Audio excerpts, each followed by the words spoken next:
कि जवन बात बा संवर की मैं उगोर का करी। जवन बात बा संवर की मैं उगोर का करी। जवन क दिही अनार उ अजोर का करी। जवन क दिही अनार उ अजोर का करी।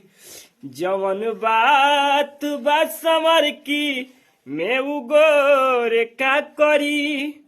जवन बात बा संवर की मैं उगोर का करी।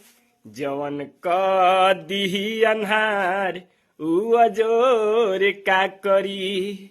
जवन क दिही अन्हार उ अजोर का करी।